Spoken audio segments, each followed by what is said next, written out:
I migrated to Australia when I was very young. Discrimination का एहसास होता है, वो जो second class citizen वाली feeling होती है, not good enough, very dear friend भाई. तो as a professional lyricist, उसने जो पहला गाना लिखा था उसकी मैंने वीडियो की थी. नमस्कार, मेरा नाम आशीष है। आप देख रहे हैं दैनिक भास्कर। पंजाब की सौंधी खुशबू भी है, खूबसूरती भी है, गीत संगीत भी है, 1984 का दर्द भी है, पलायन का दर्द भी है, और कनाडा है और कनाडा में हैं हमारे इस समय जो मेरे साथ हैं बेहद ही कमाल के कलाकार, अजीमो शान गेस्ट, जिसमें सबसे पहले the versatile actor Parmish Verma ji, और साथ में है जस्मीन, जिनकी खूबसूरती और एलिगेंस आप जब देखेंगे शो तो आपको समझ में आएगा, और बहुत ही कमाल के आज तक जिनकी कॉमेडी और जिनकी एक्टिंग को आपने पसंद किया है, इस बार अलग ही रूप देखेंगे आधार का। कैसे हैं आप सभी? बहुत बढ़िया। ऐसा इंट्रोडक्शन आज तक अगर किसी ने स्टेज पे जाने से पहले किया होता मेरा, काश। हाँ, I wish everybody was this sweet. Yeah. Thank you भाई, thank you very much. भाई, Thank भाई आपके गानों ने, आपकी आवाज ने हम लोग को इतना Thank मतलब you भाई। एंटरटेन किया है, खुश किया है, तो आपके लिए ये तो बनता ही Thank था। you भाई। और कमाल की बात यह है कि कल मैंने एक साथ पूरी सीरीज को देखा और आप तीनों ने बहुत ही कमाल काम किया है। Thank you भाई। Thank जैसे you. कि मैं बोल रहा हूँ कि वो जो एक पंजाब की प्योरिटी है, सौंधी खुशबू है और हर चीज है और वाइब है, आपका गाना और आप दोनों की दोस्ती Thank you. वो कमाल है। Thank you भाई। आपके लिए कनाडा, आप तीनों के लिए क्या है? मेरे लिए तो बहुत ही हाँ स्पेशल प्रोजेक्ट हो गया था, बिकॉज मैं जब बात हो रही थी कनाडा का जो टॉपिक है कि ये इंडिया से उठ के आए हैं, वहाँ पे सेटल हुए हैं, एंड उसी वक्त मैं यूके सेटल हो रहा था, एंड बाय चांस ये शो साथ में आ गया, and it's just all the feeling जो स्क्रिप्ट में थी कैरेक्टर्स की, वो धीरे धीरे मेरे लिए बहुत ही लाइक हार्ड हिटिंग हो गई थी। सो बहुत स्पेशल मोमेंट हो गया था मेरे लिए to actually live all those things जो स्क्रिप्ट पे लिखे हैं, and like I am going through this every day, जो छोटी छोटी स्ट्रगल्स हैं, एडजस्टिंग टू दिस, घर से दूर होना, ये सारी चीज़ें मेरे लिए बहुत ही मायने रखती हैं as an individual today, and that's why Canada became Canada for me like very special. इसलिए वो इतना ऑर्गेनिक भी आया क्योंकि आप फील कर पाते सरियल। जस्मीन, आप बताइए। कनाडा मेरे लिए एक बहुत ही इमोशनल जर्नी रही है। कनाडा करने के दौरान ये मेरे लिए एक तरीके का वीज़ा है उस शहर में जहाँ मेरे सपने बसते हैं। तो मुझे कनाडा हमेशा मेरे दिल के इतना करीब रहने वाला है, क्योंकि हर एक्टर के अंदर ना एक कहीं ना कहीं एक बच्चा होता है जिसको ना बस जल्दबाजी रहती है, और एक वो चाह रहती है कि वो मौका मिले। एंड जब एक मौका ऐसा आता है कि आप इतने बहुत ही सेंसिटिव टॉपिक को आपको रिस्पॉन्सिबिलिटी दी जाती है कि आप उसका एक पहलू लोगों तक लेके जाएं, तो मेरे लिए बहुत ही ग्रेटफुल एक गिफ्ट रहा है उस साल का, और मैं इस शो का हिस्सा हूँ। यही होना मेरे लिए एक बहुत बड़ा तोहफा था, और मेरे लिए कनाडा सबसे बड़ा सबक भी रहेगा कि किस तरीके से आप एक स्टोरी को सिर्फ पर्दे पर उतारते नहीं हो, आप उसमें कैसे उसको जीते हो एक तरीके से। तो मैंने उस दौर के बच्चों का जो हम प्ले कर रहे हैं, मैंने शायद कहीं ना कहीं कुछ ना कुछ उनके दर्द, उनकी स्ट्रगल उसको फील किया है अपने अंदर। तो काफ़ी हद तक मैं कहूँगी कि कनाडा की जर्नी जो है वो उसको मैं जी कर आ रही हूँ इधर, तो वो मेरे लिए बहुत स्पेशल रहेगा कनाडा हमेशा। बाजी भाई मैं ना कुछ साल पहले अमेरिका में था, वेगस गए थे हम, तो वहाँ हमने ना रेसिंग कार्स के लैप्स लगाए थे रेस ट्रैक पे। तो I know how to drive, मुझे गाड़ी भी चलानी आती है, मुझे तेज़ चलाना भी आता है, लेकिन वो लैप से पहले ना जो ड्राइवर था उन्होंने एक ब्रीफिंग सेशन किया था। उन्होंने बताया था कि जो टर्न होता है उसको अप्रोच कैसे करते हैं, कि रोड के किस तरफ से किस तरफ जाना है, what's the actual like how do you drive fast around the laps. उसके बाद हमने लैप्स लगाए थे। उसके बाद I felt that there was a change in my driving. Similarly I feel Canada for me in my life is my school. आप उसको acting school कह सकते हो, फिल्म स्कूल कह सकते हो। वो जो मेरा वहाँ लर्निंग का प्रोसेस रहा है, आई थिंक क्योंकि मैं I never went to officially, मैं फिल्म स्कूल नहीं गया, मैंने फिल्म मेकिंग पढ़ी नहीं है, but I knew how to act because I used to do little bit of theatre. तो आई फेल्ट कि when I worked with such senior artists और people like other who live and breathe their art, तो उनकी जब मैं संगत में रहा तो लाइफ को लेके, आर्ट को लेके, काम को लेके मेरा पर्सपेक्टिव चेंज हो गया. और वो चीज़ शायद मेरे साथ हमेशा रहेगी, you know, 5, 10, 15 years down the line. ये शो की शायद उतनी ज़्यादा बात ना हो मेरी लाइफ में 15 साल बाद, लेकिन जो यहाँ से मैं सीख के आगे गया हूँ वो मेरे अंदर हमेशा के लिए बस चुकी है. So I felt for me Canada was my learning. For me Canada was that experience कि जब मैं वहाँ से शूट करके वापस पंजाब आया, I never went back to a film set, क्योंकि मुझे था कि यार या तो ऐसे मेहनत के साथ, पैशन के साथ काम करेंगे या फिर नहीं करेंगे. So for me it was very personal. तीनों का ही जो किरदार है ना, इमोशनली बहुत टैक्सिंग है. आमतौर पे इतना जब इंटेंस किरदार रहता है तो आपके अंदर आप खुद एब्जॉर्ब करते हो. एक्टर्स भले ही वो एक switch on switch off method होता है, लेकिन फिर भी कुछ ना कुछ रह जाता है. इससे निकलना कितना मुश्किल रहा और कितना कुछ रह गया आप तीनों के अंदर? मुझे तो एक्चुअली बहुत इससे पहले कहूँगी, कनेडा करने से पहले बहुत ऐसा लगता था कि क्यों लोग बोलते हैं, क्यों आर्टिस्ट बोलते हैं कि हमें 2 महीने लग गए, या हम बिल्कुल अपने अपने आप को एक कमरे में हमने बंद कर लिया था, हम निकल ही नहीं पा रहे थे. उससे मुझे समझ नहीं आती थी ये बातें. पर जब मुझे ये खुद करने का मौका मिला एंड एक दिन ऐसा था सेट पे जब मुझे एक सीन ऐसा करना था जहाँ पे I had to go all out with my emotion. And हमारे डायरेक्टर चंदन सर, उनका कभी हमें ना बहुत ब्रीफ नहीं रहता था कि आपने ऐसा करना है वैसे. वो हमको छोड़ देते थे खुले मैदान में कि आप जाओ और आप परफॉर्म करो, मैं देख लूँगा कि आपका अंदर से जब वो नेचुरली आ जाएगा तो मैं उसी को पकड़ के डाल दूँगा. एंड मुझे अभी भी याद है कि जिस दिन मैंने वो शॉट दिया एंड सर ने कट ही नहीं बोला एंड मैं बाहर भी वॉक करी, स्ट्रीट पे आ गई एंड गाड़ियाँ चल रही हैं, सब कुछ हो रहा है, but I was still in that emotion कि मुझे समझ ही नहीं आ रहा था 2 मिनट के लिए कि मैं सेट पे भी हूँ. एंड उस दिन जब मैं घर लौटी हूँ तो मुझे समझ आया कि जब आप एक किरदार को निभा रहे हैं, उसको जी रहे हैं, तो कहीं ना कहीं से बहुत कुछ उसमें से आपके साथ वापस जाता है. और ये कोई 2 महीने में छूटने वाली बात नहीं है, ये साल में छूटने वाली बात नहीं है. ये कुछ आपके अंदर ना एक मैं तो ये कहूँगी कि एक हमारे अंदर की कोई एक ऐसी विंडो थी जो वो खुलती है उस इमोशन से, वो ट्रिगर होके खुलती है. जैसे हम कहते हैं मेडिटेशन करो तो आपका एक अंदर से कुछ और एक आँख खुलती है, आपका एक ध्यान लग जाता है उस पर. तो ये इमोशन वैसा था.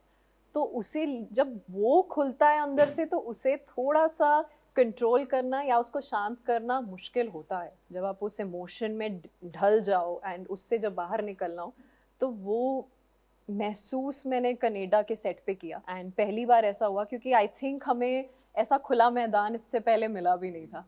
और जब हमें मिला तो ये इमोशन समझ आता है, जब बिल्कुल दिल के अंदर जाके लगती है तो समझ आता है कि सिर्फ हम वो पन्ना पढ़ के नहीं आए हैं, हम अंदर से ही कुछ निकाल रहे हैं. जिस सीन की आप बात कर रहे हो मैं समझ सकता हूँ कौन सा सीन है क्योंकि मैंने देखा हुआ है. अच्छा. ऑफ कोर्स कुछ ना कुछ तो लेके ही जाते हो, क्योंकि क्या हो रहा है जब आप किरदार निभा रहे हैं ना, तो आप अपने आप को भी उसके अंदर डाल रहे हैं. You are trying to see कि how much of yourself can you pour into it and क्या रिलेटेबिलिटी है आपके कैरेक्टर के साथ.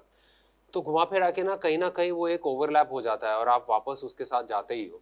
एंड आधे से ज़्यादा जो हमारी एक्टिंग ट्रेनिंग थी, मेरी थिएटर ट्रेनिंग थी, इज़ कि इसको अलग कैसे किया जाए. या तो कुछ दोस्त हो जिनके साथ आप एक्टिंग कर रहे हो, उनके साथ आप वापस डिकम्प्रेस ना करें, किसी और के साथ करें जो बिल्कुल ही बाहर का इंसान है.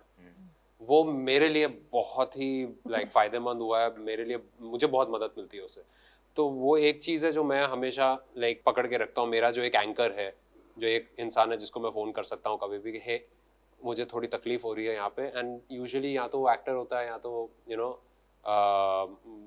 मॉम डैड को फ़ोन कर दिया, या किसी को जिनको पता है कि क्यों फ़ोन कर रहा है उनको बता के रखता हूँ. ये बेसिक चीज़ है, लेकिन होता तो है, कुछ नहीं कर सकते आप उसका. वो होने वाला है. And at some point no matter how professional you are, कभी कभी आप बह जाते हो और वो रह जाता है आपके साथ. एंड इट्स ओके, क्योंकि वो भी निकल जाएगा. पाजी आप क्या बोलते हैं? मुझे जो मैं साथ में लेके गया वो ट्रिगर पॉइंट्स लेके गया, जो मुझे ऐसे लगता था कि सर्टन मोमेंट्स पे जब निम्मा एकदम इम्पल्स होकर रिएक्ट कर जाता है और फिर आप उसका जब क्लोजर शूट करते हो तो यू रियलाइज कि वो इम्पल्स में लिया फैसला आपको आज यहाँ लेके आ गया.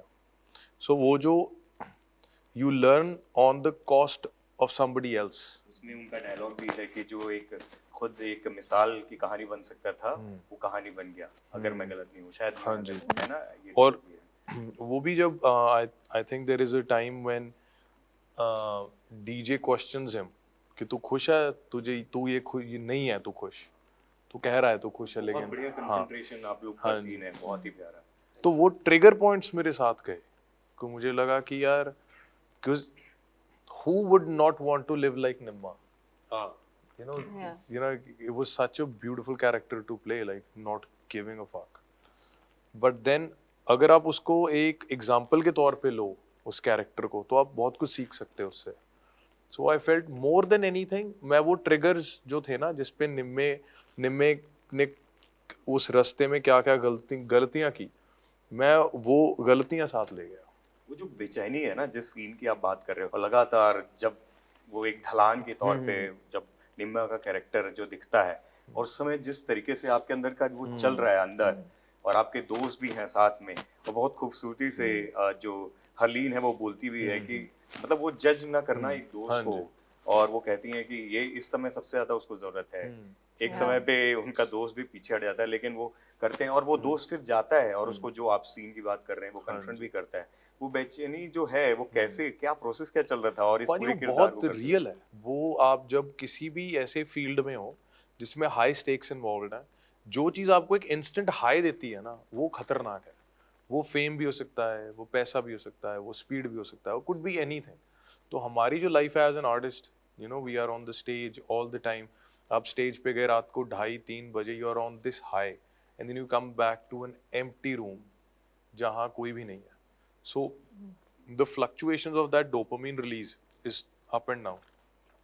कई बार क्या होता है वो हाई है जो वो इतना chaotic हो जाता है कि आपसे संभाला ही नहीं जाता. And you see this with a lot of artists कि जो वो chaos है उनकी जो लाइफ का, वो जो 1 महीना 2 महीने उसमें उसी में टूर्स हैं, उसी में म्यूजिक प्रोडक्शन है, उसी में म्यूजिक वीडियो शोज हैं. There is so much involved. And similarly in Nimma's life also there is high stakes events happening every few minutes. तो वो आपकी जो जो ग्राउंड रियलिटी है उससे आपको बहुत परे ले जाता है, तो कई बार आप उससे टूट जाते हैं. So I felt that differently in my life, not exactly जैसे निम्मे की लाइफ में वो चीज़ आई, लेकिन वो बहुत नॉर्मल है. वो बहुत लोगों की जिंदगी में वैसे इंसिडेंट्स आते हैं. निम्मे या निर्मल सिंह चाहल और आपकी परमीश की जिंदगी में क्या सिमिलैरिटीज हैं और क्या डिसिमिलैरिटीज हैं? आई थिंक पाजी चॉइसेस में डिसिमिलैरिटीज हैं, सर्कमस्टांसेस में बहुत सिमिलैरिटीज हैं.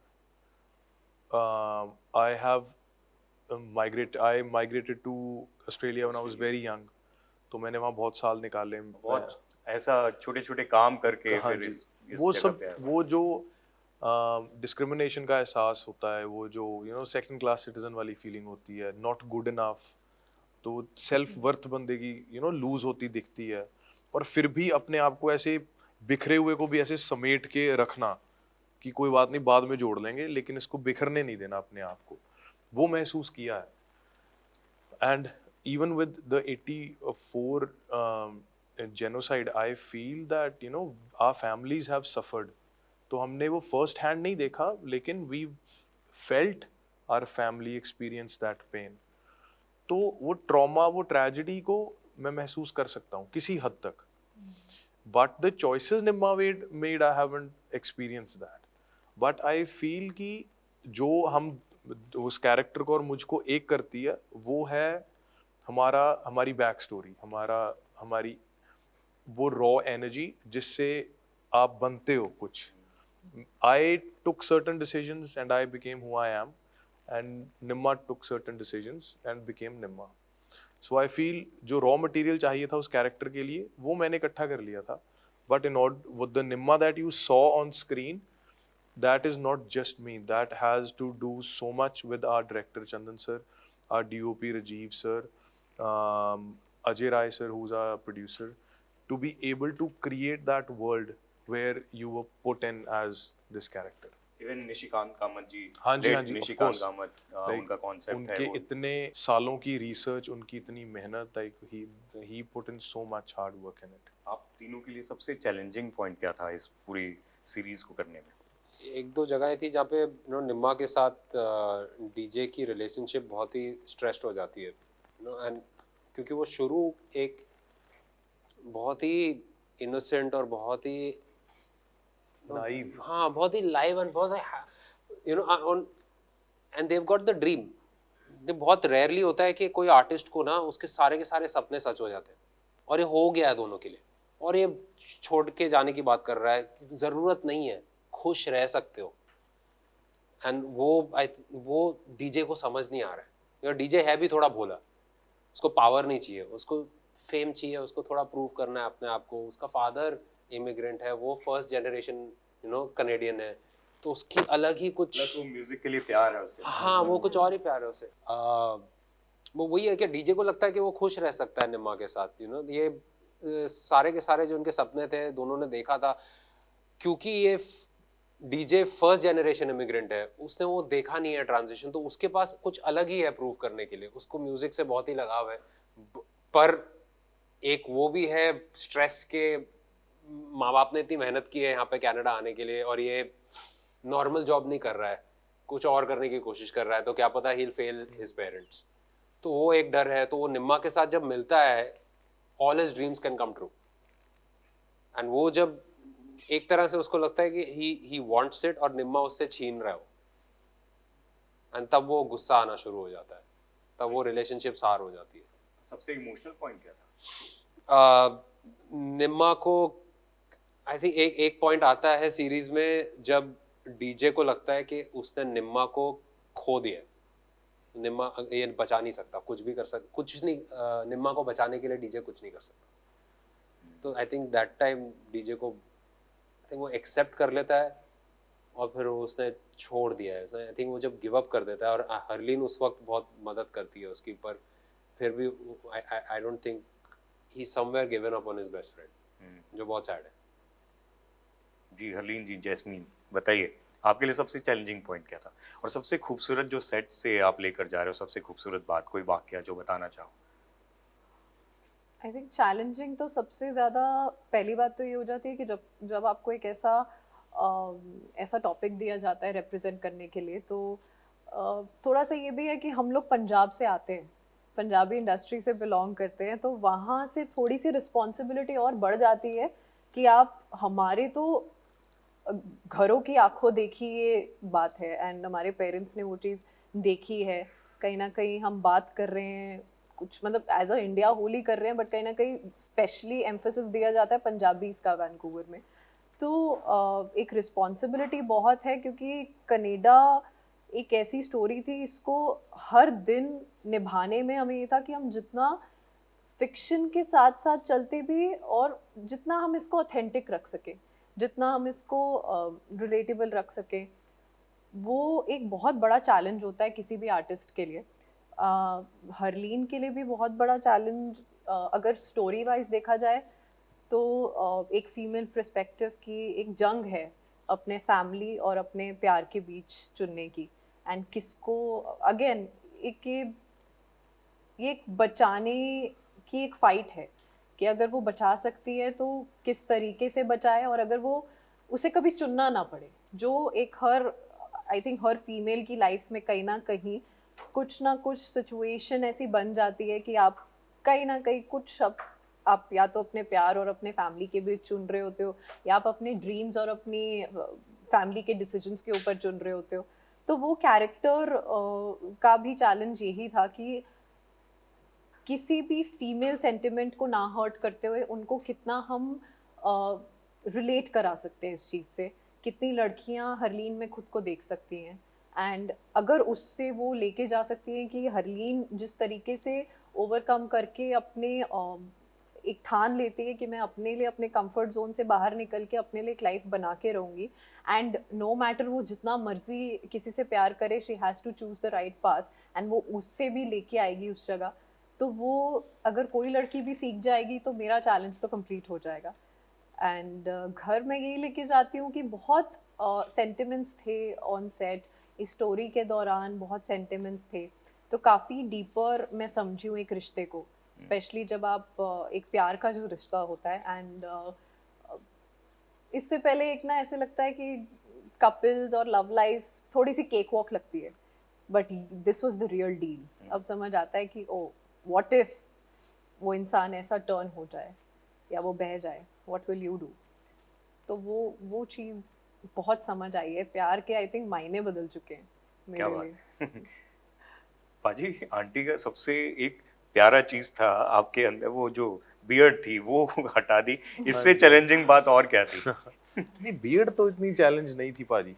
Initially I was very reluctant, but when I saw the prep of the whole आपके फैंस प्रोडक्शन का क्रू, मतलब वो हाँ जी, हमेशा उस लुक में वो तो देखे बहुत हुए हैं, नाराज हुए और उसके पाजी। पीछे फिर इमोशनल हाँ, वो भी है कि आंटी लेकिन मुझे चाहती थी कि हमेशा हाँ, बियर्ड रखो आप। मुझे लगता है कि आई थिंक जो मेरे फैंस नाराज हुए थे, आई थिंक जब वो शो देखेंगे वो खुश, क्योंकि ट्रेलर देख के सबका यही रिस्पॉन्स आया कि पाजी नाउ वी अंडरस्टैंड कि वो क्या था। एंड उससे पहले आप जब तक ट्रेलर नहीं आया था, मैं बोल के नहीं बता सकता था कि शो कैसा है, कैरेक्टर कैसा है। आई थिंक जो लास्ट 2 एपिसोड हैं, मैं ज़्यादा कुछ स्टोरी के बारे में बात किए बिना, जो उसके दोस्त के साथ क्लोजर है, क्लोजर तो नहीं, जो रियलाइजेशन है, वो सीन्स, और टुवर्ड्स द एंड जब वो अपने घर जाता है, वो सीन्स बहुत इमोशनली हैवी थे, क्योंकि उस पॉइंट तक ना जो निम्मा का कैरेक्टर है वो रेप्रिकॉशंस को नहीं सोच रहा, he is ready to face anything that comes his way, लेकिन उसको लगता है कि उसकी हर एक लड़ाई फिजिकल है और वो लड़ के अपनी लड़ाई जीत जाएगा, क्योंकि उसको अपने जोर पे, अपने आप पे विश्वास है। लेकिन उसकी रियलाइजेशन तब आती है जब वो ये देखता है कि हर लड़ाई में लड़के नहीं जीत सकता, उसके दोस्त के साथ, उसके प्यार के साथ, उसके माँ बाप के साथ वो लड़ाइयाँ वो लड़ नहीं सकता। तो उसकी रियलाइजेशन आती है कि जो मेरी चॉइसेस थी, वह चॉइसेस ने मुझे यहाँ लैंड कर दिया।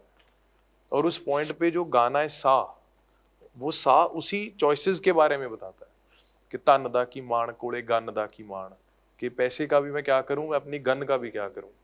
मैनू माफ करी माए कीती पूरी ना मुराद, मेरे हिस्से आ गुनाह मैं की करी बैठा बेहिसाब, कि मैनू माफ करी माए कि मैं तेरी उम्मीदों पे खरा नहीं उतर सकिया, है ना। तो मैनू लगता है कि वो जो लास्ट 1-2 एपिसोड्स हैं वो बहुत बड़ी एक इमोशनल लोड था। लेकिन पैरेलल में ये भी सोचता हूँ कि निम्मा बीइंग निम्मा और क्या करता, जो एनर्जी के साथ वो पैदा हुआ था, जो एनर्जी उसकी में अंदर थी, उसका कोई और परमिटेशन कॉम्बिनेशन था ही नहीं। Nimma, there was no other way of Nimma living his life. अगर वो डिसीजंस ना लेता, फिर भी वो इतना ही दुखी होता, शायद ज्यादा होता, और अपने साथ वालों को भी शायद इतना ही दुखी कर रहा होता। सो आई फेल्ट कि he was destined for this life. आप दोनों क्योंकि पंजाब से हैं, इंडस्ट्री से भी हैं, पंजाब का, कनाडा का, वो पंजाबी लोगों का कनाडा से इतना प्यार क्यों है, वो मुझे बताइए, आप लोगों को क्यों लगता है? Paaji, I feel see there are lot of, जो Punjabis are very vocal with who they are, with what they, you know, how they live. अगर आप कभी, I don't know if you been to US, जैसे कनाडा में पंजाबी हैं वैसे ही Canada में Gujaratis भी हैं। अमेरिका में most of the motels are owned by Gujaratis. तो migration has been big in India, but I feel because India is a very young country, अभी 50-70 साल पहले ही हमें आज़ादी मिली है, so I felt Indians were very hard-working people. Punjabis being from a border state, they never had a very undisrupted life. So in order to seek opportunities, a lot of people migrated to different countries. But I feel, जैसे what's the right word to say? जैसे India में, we are growing towards a better financial ecosystem. People are now finding opportunities in India also.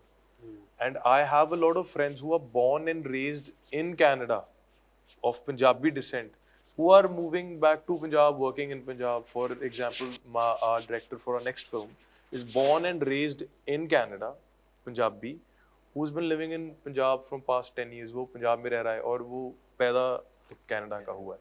So I think it's opportunity and I also think it's seeking a peaceful life where you feel कि मैं अपनी family को एक नई opportunity दे दूं, एक अच्छा bed दे दूं जहां मैं अपने सीड्स को लगा सकूं। आप क्या कहेंगी जैस्मिन? ऑफ कोर्स अब हम तो कहते हैं कि कनाडा इज लाइक दूसरा पंजाब हम बोलते हैं, या पंजाबीज तो बहुत है वहाँ पे। मेरे लिए it's like there is nothing to look down upon, because मुझे भी यही लगता है कि अब हम पंजाब में काम करते हैं, खुशी से काम करते हैं। ऐसा नहीं है कि हम इधर काम करने आ रहे हैं क्योंकि हमें वहाँ किसी चीज़ की कमी है। हम इसीलिए यहाँ काम करने आ रहे हैं क्योंकि मुझे ऐसा लगता है कि मैं यहाँ भी काम करूँगी तो मैं यहाँ से सीखकर कुछ भी यहाँ से वहाँ लेके जा सकती हूँ, जिससे मेरा बॉलीवुड इंडस्ट्री भी बॉलीवुड की तरह उतना ही ग्रो कर पाएगा या उस मुकाम तक आ पाएगा। सिमिलरली मुझे ऐसा लगता है, ये मेरा मानना है कि जो भी बच्चे या जो भी लोग यहाँ से कनाडा जाते हैं एंड वहाँ पे बेटर अपॉर्चुनिटीज़ देखते हैं, हम हमेशा ये कहते हैं कि अपने देश में नहीं कर सकते आप काम, अपने देश में क्यों नहीं रहते, फटाफट से चले जाते हो। मेरे लिए ये है, हमारे लोग वहाँ जाके सीख रहे हैं तो वो है तो हमारे ही लोग ना, इंडियंस ही हैं, उनको कुछ सीखने को मिल रहा है। क्या पता कि कल को वो वहाँ से इधर आए, कुछ और ऐसी चीज़ें लेके आए जो हमारे यहाँ पे नहीं पता। इट्स लाइक आप जितना ट्रैवल करते हो उतना ही आप सीखते हो। तो कनाडा हो या यहाँ हो, कोई भी इंडियन कहीं भी है तो वो दिल से इंडियन है और वो दिल से पंजाबी है, वो उधर है। कुछ ना कुछ हमारी इकोनॉमी को भी बेनिफिट मिलता है, कुछ ना कुछ उनकी भी मिलता है। एंड जिसको जहाँ बेटर अपॉर्चुनिटीज़ मिलती है, जो जहाँ खुश है, मुझे लगता है your peace of mind should be the priority. तो अपना पीस ऑफ माइंड चुनिए, आपको जहाँ भी लगता है कि आप यहाँ से अपने घर परिवार को या अपने आप को एक बेटर लाइफ दे सकते हैं, तो that is well and good enough. Aadhaar, आपने परमीश पाजी का गाना सुना था? पहले गाने सुने हैं इनके? हाँ, जब मैं मिलने वाला था तो फिर मैंने तो पूरा बिंज लिस्ट पे चला गया था और फिर मैंने सारे सुन लिए थे। एंड फिर जब मैं मिला, एक तो एक स्वैग, एक एटीट्यूड गाना में होता है, तो यू अज्यूम कि बंदा ऐसा ही होगा, मोटिवेशनल बातें कर रहा होगा। फिर यहाँ पे बैठ के परमिशन से बैठा, क्या करें हम लोग, हम लोग सीन करना है, तो यू सी एक पूरा एक दूसरा ही साइड दिख जाता है ना इंसान का। And music is something like that. Music में यू रियलाइज के even Parmish is a character in the rap videos. This Parmish is different. And then तुम्हारा निम्मा है, निम्मा का, एंड जैसे वो बोल रहा, परमिश के लिरिक्स निम्मा के लिरिक्स से बहुत ही अलग है। So you know those little things then you start noticing, especially for me, क्योंकि मैं I love music. I'm a geek with music. I like lyrics. I like to see other languages because there is एक प्यार है मुझे language से। So any other language you would enjoy, I relish any chance to अच्छा कुछ नया मिल जाए, क्योंकि from a comedy perspective especially कि कुछ नया कहीं से मैं कुछ grab कर लूँ कि अच्छा यहाँ से कुछ जोक आ जाएगा, I'll be able to understand। तो वो little things, then also the fact के ये लोग एक इंडस्ट्री से हैं जहाँ से मेरा कोई ताल्लुका था ही नहीं, बिकॉज मैं बॉम्बे का हूँ, Bollywood is my thing. So suddenly it's like, oh I get to get expose to this. तो इट्स लाइक मुझे बहुत अच्छा लग रहा था, because it's like, oh I get to understand from them how does everything. And घुमा फिरा के फिल्म मेकिंग ही होती है। तो वो बहुत it becomes like you have this language, even though हमारा like our mother tongue is not the same, there is a different language in film making जो हम सब समझते हैं, एंड उस पे एक instant bonding हो जाती है। And I was being exposed to your side of the world, Yeah. which was beautiful. और ये जो पंजाबी म्यूजिक, क्योंकि आप हिंदी फिल्म्स देख लो, हिट फिल्में देख लो, उसमें अगर आप ब्लॉकबस्टर देख रहे हो, हिट फिल्में देख रहे हो, तो पंजाबी म्यूजिक कोई ना कोई एक गाना हो गई। और इस समय जिस तरीके से पंजाब का म्यूजिक सीन है, वैसे तो सदियों से वैसे ही रहा है, शुरू से ही मैं बोल रहा हूँ कि वो जैसे पाजी ने सीखा नहीं है सच, मतलब वो पहले डायरेक्ट कर रहे थे वीडियो और फिर गाने की जो चीज़ है बाय डिफ़ॉल्ट वो होती है वहाँ के। मैं अपने दोस्तों को जानता हूँ कि उनकी आवाज़ वैसी है, वो शायद वहाँ की मिट्टी और हवा में ही है। तो जिस तरह का जो ग्लोबली, जैसे दिलजीत हैं, बहुत सारे लोग हैं, गुरदास पाजी हैं, इतने लोग हैं, उन लोग ने, आप हैं, उन सब ने जैसे पंजाब के कल्चर को, पंजाब के म्यूज़िक को ग्लोबली इतना नाम कमाया है, इतना नाम दिया है। आप इस समय के म्यूज़िक सीन को कैसे देखते हो पंजाब के? आई थिंक पाजी पंजाबी म्यूजिक में जो चीज़ जो बड़ी ऑथेंटिक रही है, वो मुझे लगता है वो रहे हैं लिरिक्स। अगर आप मान साहब से लेके दिलजीत पाजी से लेके अभी even in fact Karan, when you listen to Punjabi song, it's always authentic Punjabi song. उसका जो म्यूजिक है वो इंटरनेशनल हो जाएगा, उसकी बीट्स कंटेम्प्रेरी होंगी, but the essence of the song always stays Punjabi. अगर आप कनेडा भी when you listen to the whole album, we've kept the lyrics as raw, as unfiltered, as honest as we can, क्योंकि वो एक तरीके से आप ये भी कह सकते हो that we are not able to fully be ourselves unless हम उतने ऑथेंटिकली अपना काम कर रहे हैं. और secondly I feel Punjabi music को ये एक तरीके से आप ये कह सकते हो कि you know non Punjabi would be singing along a Punjabi song without understanding the lyrics of it. So I feel ये जो एक्सेप्टेंस है पंजाबी म्यूजिक की, the worldwide, especially in, let's say, Bollywood, quote unquote, or Hindi film industry, that's beautiful. And no, we didn't have to sort of dilute the intensity of our music. और Canada हो और Punjabi music हो तो एक व्यक्ति का नाम, एक शख्स का नाम वो कहीं ना कहीं आएगा, सिद्धू का. और आपने उनका पहला जो म्यूजिक वीडियो था, अगर मैं हाँ गलत जी. नहीं हूँ तो डायरेक्ट किया हाँ था, जी, जो उन्होंने लिखा था लिखा था जी. हाँ जी, हाँ जी, हालांकि हाँ जी. फीचर नहीं थे उसमें. जी जी. किस तरह की यादें हैं? ओ भाई, Sidhu was a very dear friend भाई. जब वो कनाडा गया भी था, सो जो जिस गाने की हम बात कर रहे हैं वो तब कनाडा मूव नहीं हुआ था सिद्धू. तो एज अ प्रोफेशनल लिरिसिस्ट उसने जो पहला गाना लिखा था उसकी मैंने वीडियो की थी. फिर 2018 में मैं कनाडा गया था किसी शो के लिए, तब हम सिद्धू के साथ ही थे. तो उस टाइम पे Sidhu was being introduced to international music.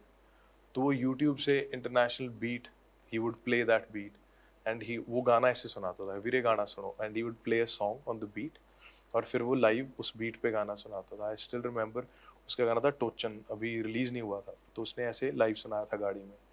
So I felt that he was that guy, you know, very similar to निम्मा situation, where he was just raw talent who was exposed to this beautiful world of music, जो एक नए country में एक नए style का music था, और उसके लिरिक्स, उसकी मेलोडीज, उसकी कॉम्पोजिशंस ऑथेंटिक थी पंजाब से. एंड दैट जो उस दोनों चीज़ों का जो मिलना था, that gave us this beautiful legend, you know, with this amazing music that he created for us, amazing songs that he created for us. So I felt he was one of a kind, and there was a lot more that would have come from him. But you know, मैं कहता हूँ हमारी किस्मत में इतना ही था. So obviously we miss him a lot. He was such a legendary artist, and he was so humble, he was so sweet that, you know, I cherish the moments that I've spent with him.